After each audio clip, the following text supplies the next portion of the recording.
Você deve conhecer bem que Jesus se diz o bom pastor. Mas Jesus tem aqueles antecedentes todos lá no Velho Testamento. Então, para a gente entender melhor, apreciar melhor aquilo que Jesus diz sobre ser o bom pastor, a gente vai estudar alguns textos do Novo Testamento, do Velho Testamento, antes de chegar lá em Jesus no Novo Testamento. O nosso primeiro estudo é sobre o Salmo 23. Se você perdeu a semana passada, a gente só mostrou quais textos seriam estudados e incentivamos a leitura desses textos, né, que são os que estão aparecendo para você aí na tela. O Salmo 23 é aquele salmo que, se você tivesse que decorar um dos salmos do Velho Testamento e guardar ele de memória, porque você não teria acesso mais ao livro dos Salmos, é justamente esse salmo que você poderia escolher gravar na sua memória. É um salmo curto, mas ele é muito denso, e Davi, que escreveu o salmo, ele mesmo era pastor, não é? Então, ele vai dar um gostinho, assim, e fazer uma analogia, como Deus cuida do seu rebanho, como Deus cuida dele, é como ele cuida do seu rebanho. E pela escritura do Salmo, Davi deveria ser realmente um bom pastor, até para conseguir escrever esse Salmo. Não só um bom pastor, mas ele também é um grande poeta. E a gente vai dar uma olhadinha na estrutura do Salmo, para você ver como é que é a poesia que Davi escreveu. As nossas Bíblias, elas não são diagramadas na forma de poesia, né? O livro dos Salmos é um livro cheio de poesia, mas não é diagramada. Então, às vezes, fica difícil para a gente ver que é uma poesia, até porque a poesia foi escrita em outra língua, e na nossa língua nós estamos acostumados com poesia em forma de rima e também bem diagramada, quando você compra um livro, vai ler um livro de poesias, né? Eu vou fazer uma leitura rápida do Salmo, não sei se você está com a sua Bíblia aberta ou se você conhece de cabeça esse Salmo, né? Mas diz assim: o Senhor é meu pastor, nada me faltará. Ele me faz repousar em pastos verdejantes, leva-me para junto das águas de descanso, refrigera minha alma. Guia-me pelas veredas da justiça, por amor do seu nome. Ainda que eu ande pelo vale da sombra da morte, não temerei mal nenhum, porque tu estás comigo. O teu bordão e o teu cajado me consolam. Preparas-me uma mesa na presença dos meus adversários. Unges minha cabeça com óleo, o meu cálice transborda. Bondade e misericórdia certamente me seguirão todos os dias da minha vida, e habitarei na casa do Senhor para todo sempre. É um salmo muito bonito, especialmente a primeira frase: o Senhor é meu pastor, nada me faltará. Ela é tema de adesivo, de pano de prato, de quadrinhos, que as pessoas gostam de colocar nas suas casas, pendurando na porta, ou às vezes num cantinho, para sempre lembrar que o Senhor é quem cuida daquela casa, o Senhor é quem é o pastor daquela família. Quando você vê a imagem do pastor no Velho Testamento, você pode se lembrar dessas três coisas. Deus é o pastor de Israel. Ele é o responsável por pastorear, por tomar conta de Israel. Os cabeças do povo são pastores. A nobreza, o rei, os anciãos, as pessoas que são ricas, eles são considerados os cabeças do povo, eles devem ser os pastores. Isso você depreende da leitura de vários textos, né, desde Moisés até os profetas. E aparece também, a partir do livro dos profetas, que vai haver um escolhido de Deus, um descendente de Davi, que vai pastorear o povo. E aqui você já vê um vislumbre da vinda, né, de Jesus, dos profetas, falando de alguém que depois Jesus vai se identificar, vai se auto-identificar como esse alguém prometido pelos profetas. Aqui uma imagem de pastor e ovelhas que é muito difícil de você ver na cidade, né? Você precisa estar num ambiente rural, num país ou num lugar onde o pastoreio de ovelhas seja comum. Aqui na vida urbana, nas grandes cidades do Brasil e do mundo, essa não é uma cena muito comum, né? Ovelhas seguindo o pastor. Olha a estrutura do Salmo, né?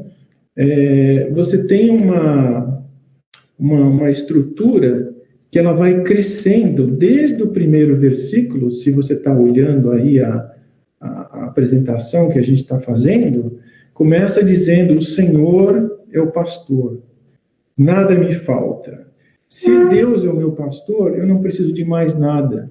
Mas, no entanto, nem a comida, nem a bebida, Ele sempre me resgata se eu me perco, Ele me traz segurança, Ele me livra do mal e da morte, eu posso caminhar sem medo, eu tenho conforto e segurança.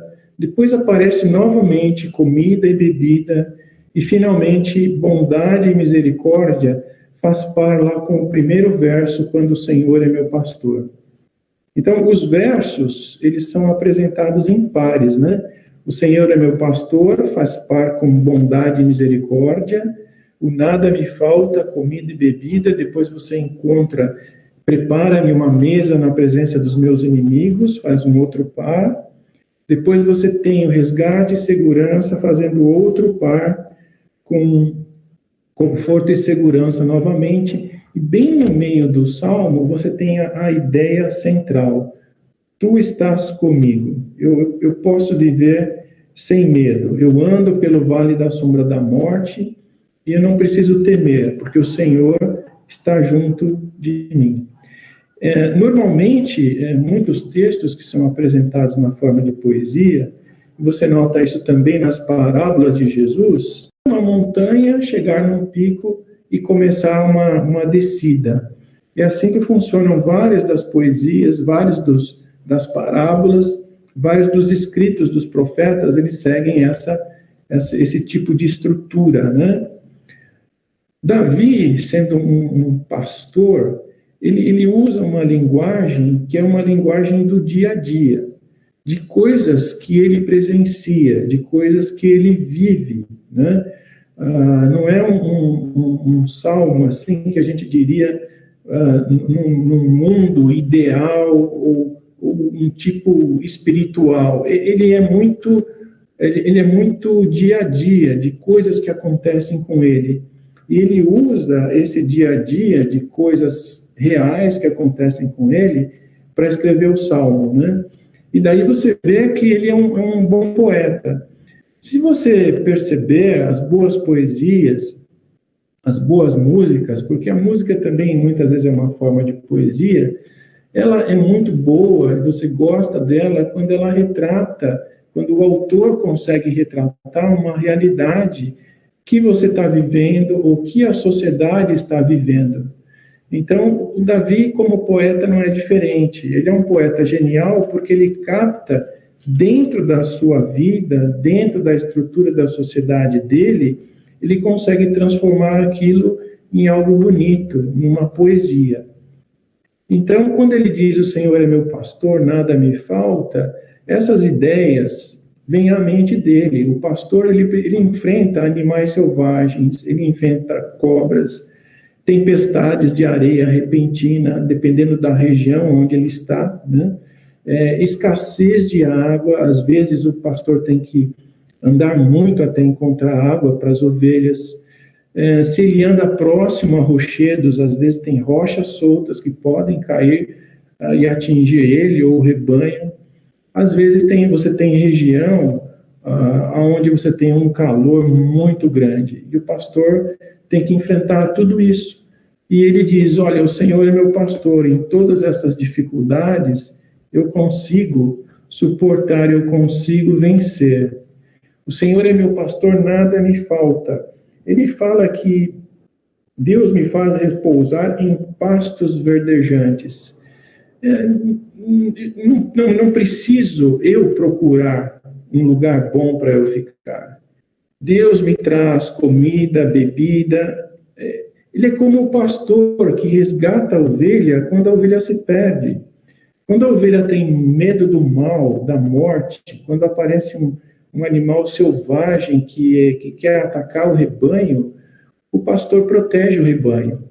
Então, o rebanho está envolvido pela bondade e pela coragem do pastor. E é assim que ele vê Deus. E no final, ele percebe que ele quer uma habitação, ele quer ficar na presença do Senhor para todo sempre. Na relva do oásis me faz repousar, dirige-me às águas do repouso. Essa tradução é uma tradução bonita desse texto, onde você vê essa palavra oásis, que você já deve ter visto em algum filme, ou ouviu essa palavra, em regiões muito secas, ou em regiões onde você não encontra um bom pasto, o pastor procura um lugar bom para suas ovelhas. E esse lugar bom é um lugar onde tem alimento e onde tem água em abundância. Então, no meio de uma situação difícil para as ovelhas, o pastor procura um lugar bom para elas. E esse lugar é um oásis, um lugar onde a ovelha pode descansar e ela pode se alimentar. Você tem na região de Israel antiga 3 meses com bom pasto e 9 meses em que o pastor ficava procurando um bom pasto para as ovelhas. A ovelha é um animal sensível, ela só se assenta tranquilamente quando não tem nenhuma perturbação. Quando não tem inseto, ela só bebe água se a água não estiver turbulenta. Então você tem que achar um lugar, se for um rio, um lago, onde a água é bem tranquila. Porque se a água não for tranquila, a ovelha não consegue o repouso necessário. Então, ele vê Deus como esse pastor que tem todo esse cuidado. Ele me traz de volta, ele me faz arrepender-me, ele me resgata. Essa é a ideia que está por trás daquele verso, refrigera minha alma.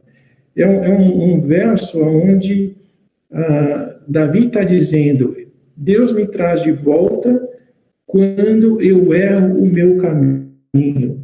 Ele refrigera a minha vida de volta, né? Que a alma tem esse sentido de vida.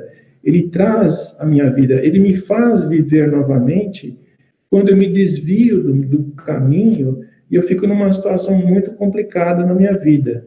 Então, ele me traz de volta, ele me leva ao arrependimento, ele me resgata. Ele me guia pelas veredas da justiça. Então, não é um Deus que me abandona por eu ter feito algo errado ou por eu haver me desviado. Porque, às vezes, a gente pode se desviar por vontade própria, ou por um erro, por um acaso, ou porque outro nos desviou. Mas o Deus que cuida do rebanho, o pastor que cuida do rebanho, ele traz de volta as suas ovelhas e coloca as suas ovelhas no caminho correto. Então, esse salmo está dizendo, existe um rebanho, a ovelha se perdeu. O pastor, o bom pastor, ele não abandona a ovelha. Porque o bom pastor, ele tem a reputação dele qual é? É trazer as ovelhas em segurança. E às vezes um pastor, ele está levando um rebanho que não é só o rebanho dele. Às vezes numa vila, pessoas têm 2, 3 ovelhas, tem poucas ovelhas, ela não vai sair com as ovelhas dela, com essas pouquinhas ovelhas, para ir para o pasto. Um único pastor, ele pode estar levando ovelhas de muitas famílias. Então, ele tem uma reputação a zelar, que é trazer de volta a ovelha de todas as famílias. Então, se uma ovelha se perde, aquele pastor perde a sua reputação. Então, Davi está dizendo que Deus é um pastor que não perde a sua reputação. Então, ele faz questão de trazer de volta as suas ovelhas. Aqui um vale, um lugar da morte, que estivesse lá presente como rebanho, guardando a retaguarda e protegendo o caminho dele à frente, para que ninguém o atacasse. Então, Davi vê Deus como alguém muito presente na sua vida. E ele diz, tu estás comigo, esse é o auge do Salmo, né? O teu cetro e o teu cajado me consolam. O cajado é aquela vara com a ponta curva que o pastor utiliza para pegar a ovelha se ela cai em algum buraco, né? E você tem o cetro, que é como se fosse uma massa, né? Um bastão onde o pastor costumava colocar uns pedaços de pedra na ponta, com um pouco de ferro, para você fazer um negócio bem forte, que se viesse algum animal atacar o rebanho, você teria como defender o rebanho usando o cetro, né? A gente vê na história de Davi, ele diz, eu matei um urso, eu já enfrentei um leão e matei um leão.